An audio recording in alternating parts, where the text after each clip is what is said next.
ہوتی ہے. اور شاید میں یہ بات کھلے عام کہتی ہوں کہ جو نقصان نہیں اٹھا سکتا اسے کبھی فائدہ نہیں ہوتا. ہم نے بڑے برسوں سے، پچھلے بہت سالوں سے یہ ثابت کرنے کی کوشش کی ہے کہ ایک کاغذ کا ٹکڑا جسے آپ ڈگری کہتے ہیں وہ زیادہ اہم ہوتا ہے. اور اس کے لیے ہم نے نصاب تعلیم کو بھی، آپ دیکھیں نا، اگر مجھے انگریزی کا لفظ بولنے کی اجازت دیں، ملٹیپل چوائسز، کوئز، نہیں، یہ ہم طوطے تو نہیں پڑھاتے نا، ہم حساس ذہین انسانوں کو پڑھاتے ہیں اور ان کے حس اور ان کی ذہن سے کام نہیں لیتے. اس کی بنیادی وجہ یہ ہے کہ جب میری نسل جو تقریباً قبل از مسیح سے ہے وہ پڑھتی تھی تو تعلیم کے ساتھ ایک بڑا ضروری لفظ جڑا ہوا تھا، وہ تربیت تھا. اب ہم نے تعلیم کے ساتھ تربیت کو شامل نہیں کیا ہے. کہیں آپ یہ دو لفظ لکھا نہیں دیکھتے. پھر ایک اور کمال کیا ہمارے ہاں جنرل ضیاء الحق صاحب نے، جنہیں میں اپنا محبوب بھی کہتی ہوں، کہ انہوں نے ہم سے مکالمہ چھین لیا، سوال کرنے کی اجازت نہیں رہی. تو جو معاشرہ سوال کرنا بھول جاتا ہے وہ جواب کیسے ڈھونڈے گا؟ اور ڈگری ہمارے ہاتھ میں دی گئی کہ ہم ایک اچھا روزگار تلاش کرتے. میں کہتے کہتے مر جاؤں گی کہ زندگی کو روزگار چاہیے ہوتا ہے، روزگار کو زندگی نہیں چاہیے ہوتی.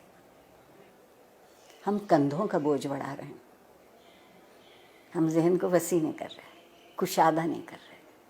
استاد کو اجازت نہیں ہے کہ جو کتاب اس کے ہاتھ میں ہے اس کے علاوہ وہ کچھ کہہ سکے کہ کہیں اور سے پڑھا ہو. ٹھیک. پھر جو آپ کے یہاں مذہب کی دخل در اندازی ہوئی، زندگی کے سارے خواب 70 حوروں سے منسوب ہو گئے. 70 حوروں سے منسوب ہو گئے. آپ کہتی ہیں کہ جستجو کی ضرورت ہے، آپ کے وزیر اعظم کہتے ہیں کہ سکون تو قبر میں ملے گا. تو جو اس سکون کی تلاش میں، وہ جستجو کیوں کرے گا؟ بیٹھے بیٹھے انتظار کرے گا. ہمارے ہاں پیمانے بدلتے ہیں، ہمارے ہاں معیار بدلتے ہیں. اور جس معاشرے میں انصاف نہیں ہوتا وقت کی مصلحت ہوتی ہے. اور جس معاشرے میں ہر کوئی ریاست کا شہری نہیں ہوتا اور اس کے حق برابر نہیں ہوتے کیونکہ اس کا رنگ یا اس کی نسل یا اس کا عقیدہ یا اس کی زبان ہم سے الگ ہے، تو آپ بتائیے وہاں لوگ ڈھنگ کی زندگی کیسے گزاریں گے؟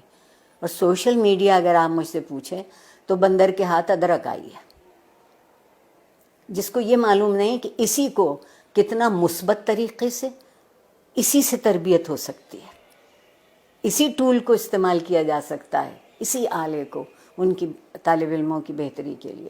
مگر اس کی بجائے آپ وہاں دیکھیے تو کیا ہو رہا ہے. جب میں پل بڑھ رہی تھی اس زمانے میں ڈائری لکھنے کا رواج تھا، اور ڈائری اس قدر خفیہ چیز ہوتی تھی کہ جتنے اب نئے بینک اکاؤنٹ بھی نہیں تلاش کر سکتی. اب آپ کوئی بات لکھتے ہیں اور اس پہ 2-4 منٹ کوئی دوسرا کوئی تبصرہ نہیں کرتا تو آپ اداس ہو جاتے ہیں کہ میرے سٹیٹس پر ابھی تک کسی نے رائے نہیں دی. آگے بڑھنے کا اگر طریقہ ہوگا تو وہ یہ ہوگا کہ کچھ دنوں ہم سب گردن جھکا کے آئینہ دیکھنے لگے. گردن جھکا کے آئینہ دیکھیں گے تو ہماری سمجھ میں اپنا آپ آئے گا. میں اگر اپنے آپ کو پہچان لوں، مجھے معلوم ہو جائے کہ یہ میرے مثبت صورتحال ہے، یہ منفی ہے، آئیے مثبت کو بڑھا لیتے ہیں، منفی کو چھوڑ دیتے ہیں.